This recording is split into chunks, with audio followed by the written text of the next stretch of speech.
Hi, I'm Tim. Welcome to What You Want, and thanks for logging on. Today, I've got a real treat for you, and for me, as a matter of fact, because this Jaeger-LeCoultre Master Compressor Extreme Tourbillon in 18-karat rose gold and grade 5 titanium is one of the most exotic watches I've ever featured on the channel. You can see it and you can buy it on our website, whatyouwant.com, and if you enjoy these videos and you would like to see more, please subscribe to our YouTube channel, What You Want Inc.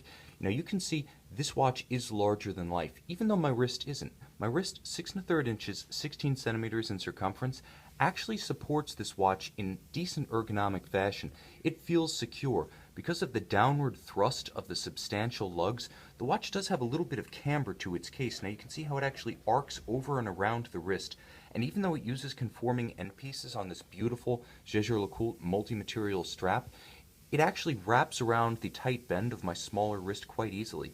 And this, despite being 55 millimeters from extremity of lug to extremity of lug, as well as 16.5 millimeters thick, this isn't a watch to wear under a tight dress cuff. But then again, if you're buying something like this, you probably do want it to be seen.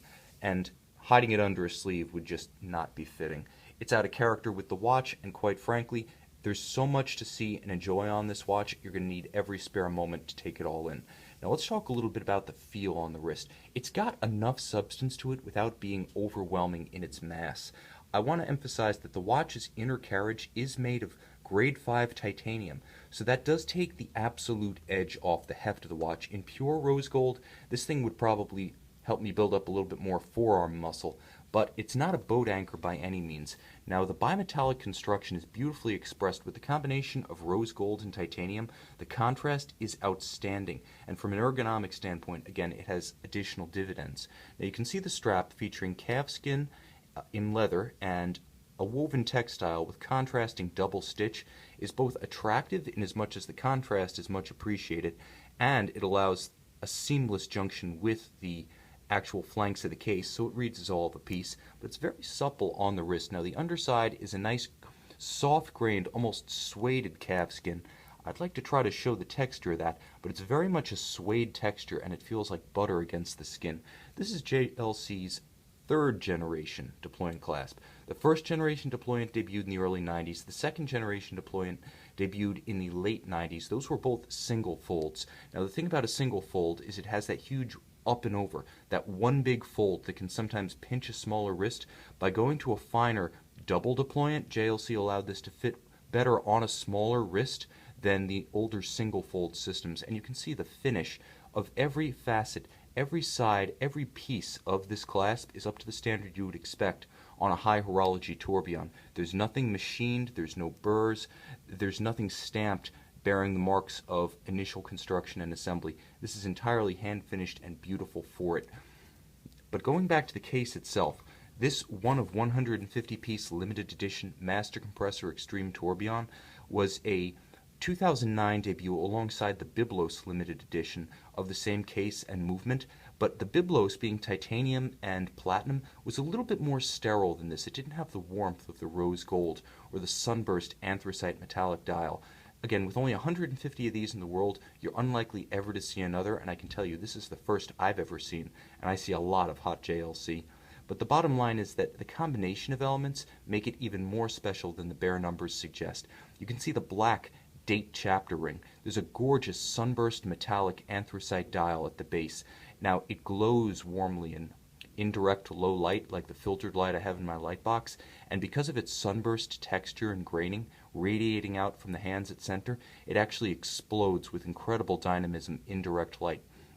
There's a gorgeous contrast of the rose gold hands of the second time zone, the tourbillon, the date, the hours, and the minutes, with the applied white gold Arabic numerals and indices. That adds richness as well as contrast, and it speaks to the level of quality all of these elements hand applied that JLC invests in the watch. Now the case is remarkably complex, not just in the fact that it has an inner impact chassis sprung for extreme shock resistance, more on that in a moment, but there's a great deal of hand chamfered polishes, brushed finishes, contrasting with use of polished surfaces, not so much as primary elements, but almost like jewelry to add a little bit of sparkle along the outer circumference of the bezel, along the chamfers of the lugs. Little touches like that, the polished compressor crown winglets, things that add accents to the main event, the dial at center. And of course, there's a lot more going on this dial than the obvious. You're drawn to the tourbillon because it's gorgeous, hand finished. It's made entirely of titanium and weighs only 1/4 of a gram, beautifully balanced with a Piguet overcoil hairspring and sort of side saddle anchor. The way the pallet fork works is very unconventional. You really need to check out macros of this watch on our website, watchyouwant.com, because it's out. Actually, it's strange to describe how it works, but it almost sits on the side of the tourbillon carriage rather than being in a line with the balance wheel and the escape wheel. It's almost like it sits alongside the two and moves in a sort of crab motion. It's incredibly nuanced, but that's how JLC centralized the mass and minimized the outcropping of the tourbillon carriage itself. You have a beautiful broad view of everything as a result. You can see the balance, you can see the escapement, you can see the gear train surrounding it, and of course the tourbillon bridge is pared down, beautifully hand finished with straight brushed graining and anglage on the edges to make it not just an impressive technical achievement, but a true artistic statement. And so you don't miss that artistic statement, JLC builds in a cool complication. It's not a complication in the traditional sense so much as it's a refinement, but the date hand, which can be moved independently. Now you see it right there.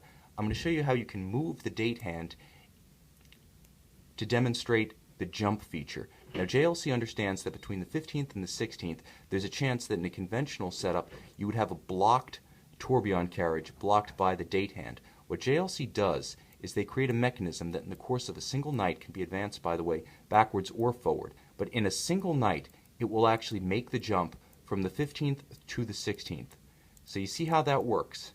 In a single night, while you sleep, the date hand makes that full sweep. Now the reason you can adjust it backwards or forwards with no hazard to the movement is because it's set up as a travel time complication. Much like Panerai watches that can drive the date fore or aft using the hour hand as essentially a travel time function, the JLC uses the same function. Now, the result of that is that you always have an unobstructed view of the tourbillon, and the movement features an extra measure of complication and refinement. Now, you can see that there is a second time zone right here. I can move the local travel hour hand independent, but I can also move all the functions in sync. And now you see the 24-hour indication gives me AM/PM distinction in the remote reference time zone, even as I move all of the hands in sync. Now, there are a few extra tricks here. You'll notice that the watch features the Master Compressor and Geosphere logo and insignia on the case back. Why not a display case back? Well, because it is an extreme shock resistant case. The outer case is rose gold, that you see. The inner case, and you can see an outcropping of it on the flank, is grade 5 titanium, and it's actually sprung by a series of shock absorbers. So these watches, I'm not expecting you to test it. I've tested it on my own Master Compressor Extreme World Alarm. But these watches are supposedly braced for activities as violent as skiing and mountain biking. I've tested the mountain biking theory, and my Extreme World Alarm came through with flying colors. That would be an extraordinary feat for any mechanical watch, let alone a complicated tourbillon. And the other reason there isn't a display case back, the first being the solid inner titanium case that bears the movement, but the other reason there isn't a display case back is because this watch uses JLC's ingenious trigger pull strap changing mechanism. Just like that, I can pull the trigger, I can withdraw the lugs. You see how they actually retract into the case, so there's a mechanism under the solid case back. And now that I've done that, you can see that this is a conforming end piece, but it's not a proprietary pin buckle design, meaning any 22mm spacing strap can be used on this watch. So if I have just a generic aftermarket NATO with pin buckle that I like, or a rubber strap, or even one of JLC's multiple rubber options, metal bracelet, textile, or leather, all I do is I simply pull back the lugs, and now I've inserted an accessory rubber strap. Now you might say this color combo is a travesty. I actually think it's kind of cool, but I'm just using the surrogate, once again, from my own Master Compressor Extreme. So these watches feature the same size case, the same degree of mechanical resilience, shock resistance, and water resistance. This is a 100-meter, 330-foot water-resistant sports watch. Hardy, hale and hardy really, in every sense. Shock resistant, water resistant, abundantly versatile. You can change the shoes, put it on a leather, put it on a rubber strap, and you can do all that in the space of about 10 seconds if you're good. The bottom line is that this watch has it all: refinement, beauty, complexity, visual impact, manufacturer pedigree. and it features the caliber 978 automatic free-sprung tourbillon dual-time movement that actually won the first modern mechanical watch chronometry competition held in Switzerland, the first held since the mid-1970s. It took place in 2009, where JLC's caliber 978, the same used in this watch, featured a daily deviation of less than 0.2 of 1 second and beat competition as gigantic as ETA and as respected as the independent FP Journe. JLC came away with the crown, again using this movement. You can have this movement and so much more in this Jaeger-LeCoultre Master Compressor Extreme Tourbillon, shock-resistant, dual-time tourbillon sports watch on our website, watchyouwant.com.